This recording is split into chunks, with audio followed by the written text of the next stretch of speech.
I'm going to tell you a story that you aren't going to believe. I sold a t-shirt to the Life is Good guy, right? Do you get that? Like the guys who make the best t-shirts in the world and make them by the bajillions. I sold a t-shirt to him. So here's what happened. I was at the entrepreneurship boot camp. I'd been going for 7 years in a row, and this was the 7th year. And our keynote speaker that year was Bert Jacobs. He's one of the 2 founding brothers of Life is Good. And I mean, I love their shirts. I'm wearing one of them right now, actually. They're the only shirts I buy new. And I was completely blown away by this guy as he gave his speech. Seriously, if you have not seen their TED Talk or heard them speak, you have got to do yourself a favor and go listen to this. I'm sitting in my space. I'm weeping. I'm crying. I'm sobbing. And it's over. And I'm thinking, I have to go say hi to this guy. So I get up and I'm thinking, what's my excuse to say hi? I mean, what am I going to say to him? And then it dawns on me like, oh, we have this connection with t-shirts. And what had happened is I had this business that I had started. It was a natural and specialty food business. And I made something that was the only one of its kind in the world. And so when I designed the t-shirts for the business, I wanted the t-shirt design to be really unusual and quirky and fun too, And so I couldn't think of what art to put on my t-shirt. So I remembered my daughter had made this drawing when she was 4 that I really, really loved. I called it the Purple Zombie Boy because he had like these purple hair spikes and these tiny little pink feet and these big old eyes. And I just love this guy so much. And so I thought, oh, that's perfect. So I put that on all my t-shirts, and it was the perfect little image for my brand because it was quirky and fun and weird and delightful and stuff. So I had this t-shirt with me. I had an extra t-shirt with me, and I thought, I am going to show him this t-shirt. And on the way up to the stage, there's a long line of people waiting to talk to him.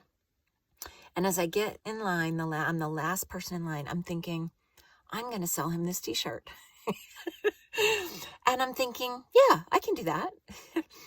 And then the line starts to dwindle as people, leave, and I'm getting closer to him. And then it starts like kind of dawning on me, like how arrogant and obnoxious it is that I think I'm going to sell a t-shirt to the Life is Good guy, right? Why would he buy anybody's t-shirt? And certainly, why would he buy my stupid little t-shirt? And I'm getting closer and closer to him, and I'm thinking, this is ridiculous, Lisa. Like, yeah, this is unachievable. And then just as it sort of really dawns on me just how stupid just the fullness of the stupidity of this idea, right? The last guy leaves, and there I am face to face with Bert Jacobs. So I took a deep breath like my mommy taught me to do, right? And I smiled and I said, first of all, thank you. Thank you for coming. You really moved me, and you even more now. I really, really want to build a great business with great ethics and great purpose, and because all that was true for me. And then I took another deep breath and I said, what does it take to sell a t-shirt to the Life is Good guy? So he laughs and he says, well, show it to me. So I pulled it out and I showed it to him. I'm going to show you here because you got to see this shirt. I said, here's my shirt. And I mean, the front is just plain and with my name on it, my business name. But the back was the part that I think was really fun. There's the little purple zombie boy. And he pointed at it and he said, now that is a great shirt. And I was so thrilled, right? Because I knew my daughter was going to be totally thrilled by that. He said, I'll tell you what, if I've got $20 on me, it's yours. He put his hand in his pocket and he pulled out, I kid you not, one $20 bill. And I could tell there was nothing else in that pocket. And he hands me the 20 and he takes the shirt.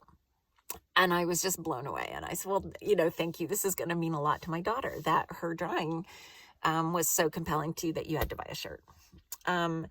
So there's 2 things that I did right in this story that I want to point out to you because I hope it might be useful to you. There are things that I try to remember all the time. One thing I did right that day was when I got this idea in my head, I'm going to sell Bert Jacobs a t-shirt, right? It was not a logical thought. It was a completely just whimsical thought. the first thing is I could have just walked out the door and slunk away and said, well, he's never going to buy my t-shirt. Why would I do that? Or I could have gone up to him and said, you probably don't want to buy my t-shirt, right? But I didn't. I said, what will it take to? And so the thing about that way of thinking is I'm not focused on the obstacles or the difficulties or the reasons why not to do the thing.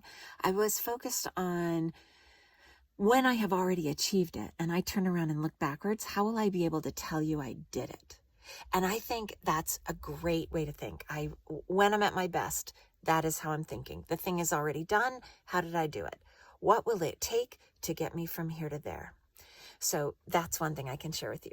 The other thing that I did right in this story, I had done a few years before I even got to Bert Jacobs, and it was encourage my children to make art. And I didn't encourage my kids to make art by signing them up for every art class and say, go make art, or telling them to be creative or anything. The way that I got my kids to be really creative was I made art. I committed myself to a creative life, right? So when they were little, even though I was tired all the time, I always made like silly little arty things. I painted furniture. I painted my shoes. Whatever. I did all kinds of, made altered books or whatever. I just did fun little things because I need to. It was fun for me and I wanted them to see me doing it. And at the time I was also running a really creative business, something I started from scratch that took a lot of creative energy to work on. And they saw that in me all the time. They saw me always working on creative things. And so I offer those things to you. One is when you are trying to achieve an audacious goal, first of all, have an audacious goal, right? And then when you're trying to achieve it, don't focus too much on all the obstacles. Focus on what will it take to, and then go do those things, right? That works for me really well. And then the other thing is, what if instead of just suggesting to your kids that they paint or draw or whatever, dance or drum or play music, that you do it? Because remember, our kids do not listen to a single word we say, but they're watching everything we do. So let's go show them how it's done.